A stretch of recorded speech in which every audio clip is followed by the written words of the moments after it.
Hello and welcome to the knowledge source. तो आज के सेशन में हम डिस्कस करेंगे वोमेन इन आर्मी। जो सुप्रीम कोर्ट ने लैंडमार्क जजमेंट में 17 फरवरी को एक जजमेंट दिया था, जहां पे वोमेन को परमानेंट कमीशन से वोमेन को टेम्पोररी कमीशन जो अराउंड 15 से 20 ईयर्स था, उसको परमानेंट कमीशन में तब्दील कर दिया गया था। और इवन कॉम्बैट एरिया में भी वोमेन को अलाउ कर दिया गया था कि वोमेन वहां पे भी उनके लिए रास्ते खुल चुके थे इंडियन आर्मी में।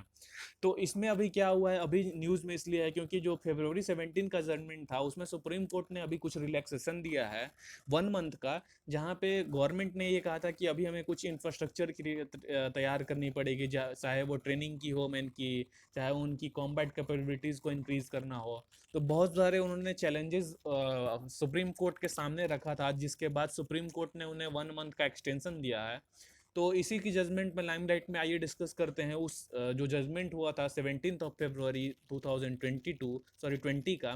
तो उसमें सुप्रीम कोर्ट ने क्या कहा था। तो अगर मैं बात करूं कि सुप्रीम कोर्ट ने उस जजमेंट में फरवरी 14 की जजमेंट में ये कहा था कि there should be an absolute bar there absolute bar on women seeking criteria and command appointment would not comport with the guarantee of equity under article 14। So article 14 के हवाला देते हुए सुप्रीम कोर्ट ने ये कहा था कि जो भी ये उन्हें ओमेन ओमेन को कॉम्बैट एरिया में डिप्लॉयड करने से, या उन्हें परमानेंट कमीशन आर्मी में जाने से, या जो भी ऐसे फॉरवर्ड पोस्ट्स हैं जहां पे उनको डिप्लॉयमेंट में वो जो एरिया उन्हें ओमेन के लिए नहीं खुली थी, वो आर्टिकल 14 का वायोलेशन है जहां पे ये बोला जाता है कि there should not be discrimination on the basis of race, religion, caste, sex, place of birth. ऐसा है कॉन्स्टिट्यूशन में मेंशन, ठीक है।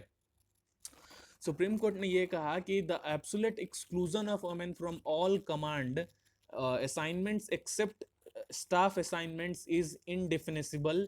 The bench rejected arguments giving against giving greater role to women officers. तो उन्होंने कैटेगोरिकली सुप्रीम कोर्ट की bench ने ये कहा था कि ये हम एक्सेप्ट नहीं करेंगे कि आप सिर्फ उन्हें स्टाफ असाइनमेंट्स की वर्क दे रहे हैं वुमेन को, और बाकी जो उन्हें चाहे तो वो कॉम्बैट कॉम्बैट कैपेबिलिटीज हो, या फिर डिप्लॉयमेंट इन हार्स रीजन हो, यहाँ पे अगर आप उनको नहीं भेज रहे हैं तो ये आप एक तरह से आर्टिकल 14 के वायोलेशन के साथ उनकी जो बेसिक राइट्स है उसकी भी वायोलेशन है, ठीक है।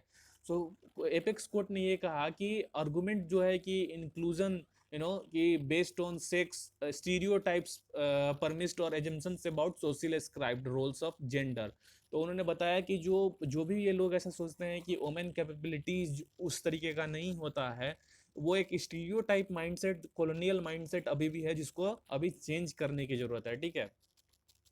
सो अगर मैं बात करूं कि ये जो पहले जो भी ये सब केसेस आए थे सुप्रीम कोर्ट के पास हो, या सेंट्रल गवर्नमेंट जो भी उसमें पावर में रही हो, तो उनका आर्गुमेंट क्या रहा था ओमेन को एंट्री में आर्मी से रोकने का। तो सबसे पहले अगर मैं बात करूं कि ये कन्वेंशनल बैरियर एक था कि जिसमें कि कल्चरल बैरियर आता था, इसमें सोसाइटल बैरियर आता था कि ये सब चीज़ें जो हैं वो वोमेन को कॉम्बैट में डिप्लॉयड करने से या उनको एक रास्ता देने से ये रोकता था, ठीक है। तो इसका ये कॉन्सिक्वेंसेस था कि inserting a few women in almost entirely, एक ये भी सोच था कि अगर हम वुमेन को मेल डोमिनेटेड पूरे जो स्ट्रक्चर है जो आर्मी की, अगर उसमें हम वुमेन को अगर डिप्लॉयड करते हैं तो इससे क्या हो सकता है, जैसे कि अगर बहुत सारे प्रॉब्लम्स और चैलेंजेस फेस कर सकते हैं, चाहे वो डिफिकल्ट टेरेन हो, आइसोलेटेड फ्रॉम सिविलाइजेशन हो। तो अगर हम अगर वोमेन को अगर different training, proper training provide नहीं कराएंगे, तो उसके लिए ये सब चीज़ें जो है वोमेन को वो फेस करनी पड़ सकती हैं। तो ये जो मेन रीज़न था जिसके चलते जिसके बिहाफ पे वोमेन को अभी तक रोका जा रहा था।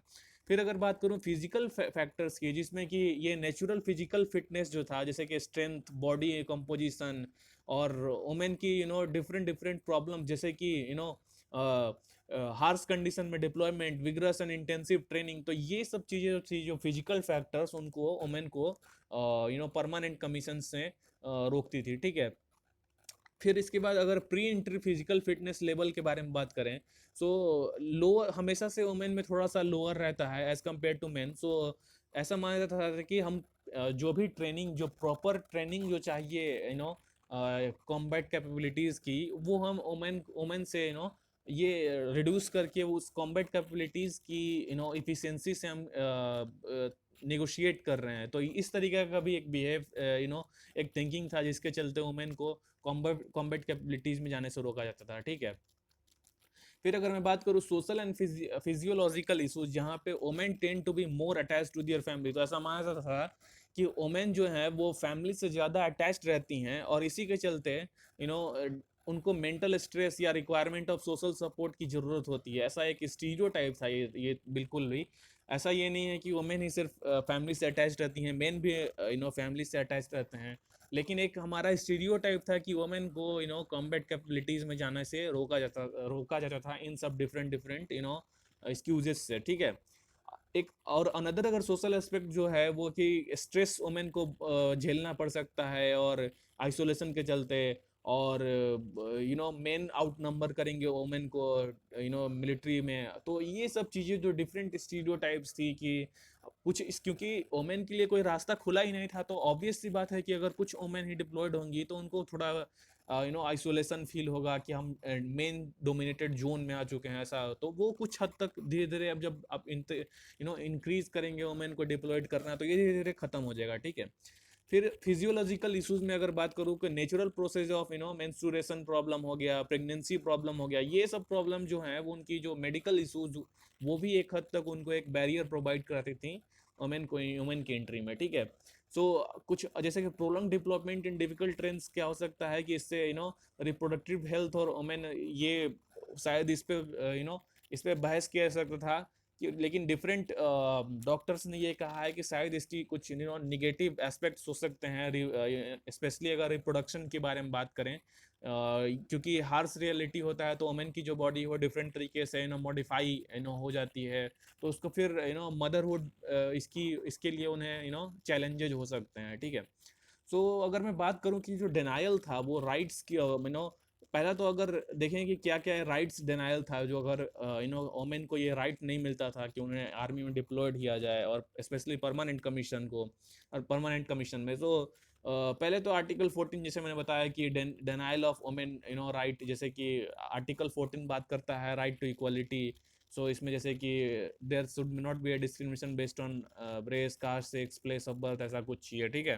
तो राइट टू इक्वालिटी आर्टिकल 14 है। ठीक है। तो आर्टिकल 14 का आर्टिकल 15 में बोल सकते हैं राइट टू आर्टिकल 15 बोल सकते हैं, जहाँ पे मैंने बताया कि there should be not be a discrimination. ठीक है। फिर ये जो अभी जो सुप्रीम कोर्ट ने जो ये जजमेंट दिया था 14 फरवरी 2020 को, सो ये डिस्क्रिमिनेटरी जो नॉर्म्स है उसको बहुत हद तक कम करेगा, और आने वाले समय में वुमेन की जो कॉम्बैट कैपेबिलिटीज़ भी हम देखेंगे कि कितनी बेहतरीन तरीके से वुमेन परफॉर्म करती हैं, और जो स्टीरियोटाइप है हमारे जो सोसाइटी से, और डिस्क्रिमिनेशन जो डिवाइड करता है सोसाइटी को based upon gender and biological factor, so ये सब चीज़ें कम होंगी, और सोसाइटी जो है वो वुमेन को एक्सेप्ट कर सकेंगी हायर हायर पोजीशन पे भी। और ये जो एक्सक्यूज़ है कि हम वुमेन की बॉडी बैग्स नहीं देखना पसंद करेंगे, स्पेशली अगर कॉम्बैट एरिया से वुमेन्स की डिप्लॉयमेंट से अगर वहाँ से बॉडी आ रही है, तो ये एक स्टीरियोटाइप है जो समय के साथ आने वाले समय में ये चेंज होगा, और आशा करते हैं कि ये सब चीज़ें वुमेन को हम एक बढ़ चढ़कर इन सब चीज़ों में भी अपने आप को प्रूफ करते हुए देखेंगे। सो आशा करता हूँ कि आपको इस सेशन में कुछ सीखने को मिला है होगा। So till we meet in next time, thank you and God bless to all of you.